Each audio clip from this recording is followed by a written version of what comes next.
Oh, mind if Like the history of this car? Sure, the history of. What do you?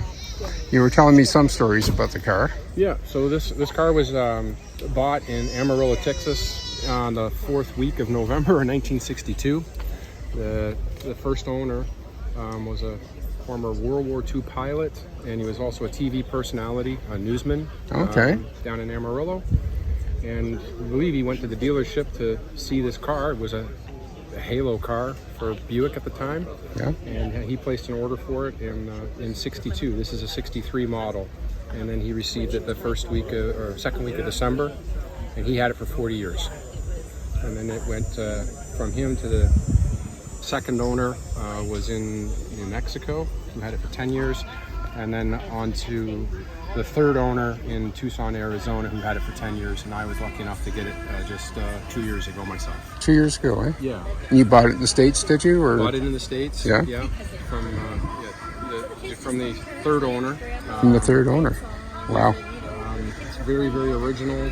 It's had one respray of paint, we believe, by the first owner sometime in the late 80s or the early 90s. The interior is all original. Everything under the hood is original. Wherever we have parts that are needed, we try to find NOS. Yeah. Or other refurbished parts to keep it as close to factory as I can. Beautiful. They were quite a car. What's under the hood? Yeah, so you've got a Buick Wildcat 445. Yeah. Also known as a nailhead, a 401 cubic inch.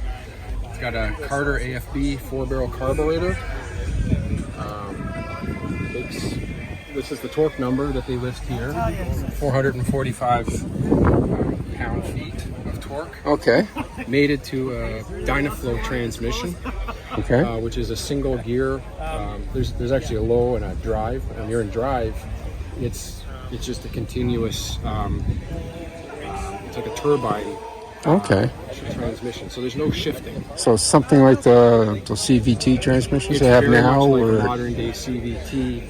Yeah, the feeling of it, like yeah. It takes about 12 quarts of transmission fluid. There's a lot. Cost you a fair buck to change the fluid. Yep. It's got the dealer installed 4-note horn option.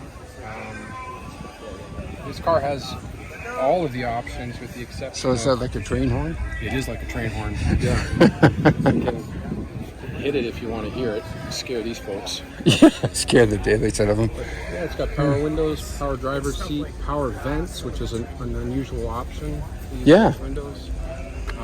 It would be. It has the Wonder Bar radio with, They were neat. with a control for the seat.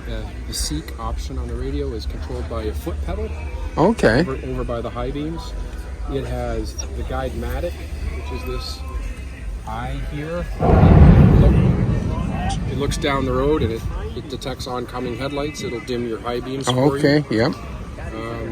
So it really has everything except for cruise control and Twilight Sentinel, but it's got every other option that was available at the time. Wow. It's got the vacuum actuated trunk pop. It's vacuum actuated. Yes, it is. So give it a pull. It'll pop the trunk.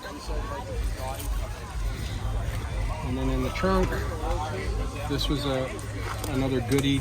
It's an NOS trunk light, and you can detach it and use it to change your tire or something like that in the dark. I was thinking there, weren't they? Yeah. Hope you don't need that winter safety kit. Oh.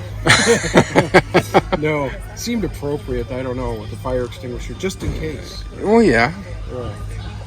Yeah, you do never know. Yeah. And is this a flow-through ventilation idea, or? I think that is just for looks. Just for looks, it's just for looks, yeah. This is solid, but it does have the under dash vent options. The marketing material, they talk about how the cabin air changeovers. So I guess you could be up front smoking your cigar and not bother the ladies that may be sitting in the back on the way to the supper club with having those vents open. It's a time capsule. Yeah, for sure. They were an amazing car.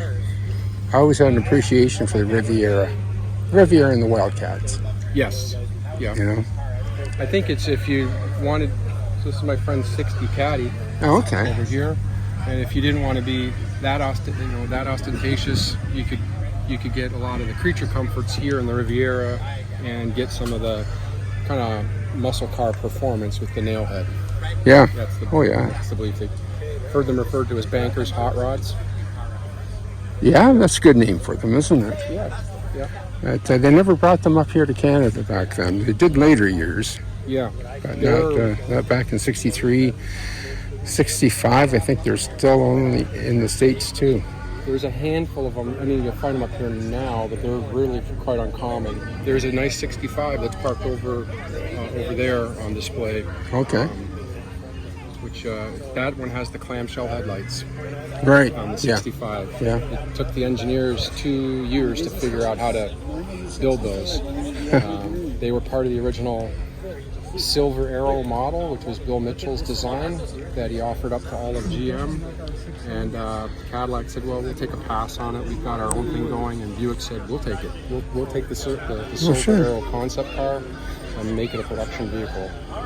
Oh. And, so for 63 and 64, you'll see the headlights. They're inboard on the grill. Yep. Notice that. Yeah. 65 that they were able to move them out, put them under the clamshells. Yeah, they're very unique. I remember the Wonder Bar radio. I had an Oldsmobile one time with that. Yeah. Friends would be, "What's this?" And you hit the button and it goes. You can drive and you can change the station without touching the radio. Yeah. That would have been like making fire or seeing fire for the first time. Oh, yeah. Yeah. That's wonderful. I thank you very much, sir, for your time. Welcome. Thank you. Beautiful Enjoy the car. show. I hope you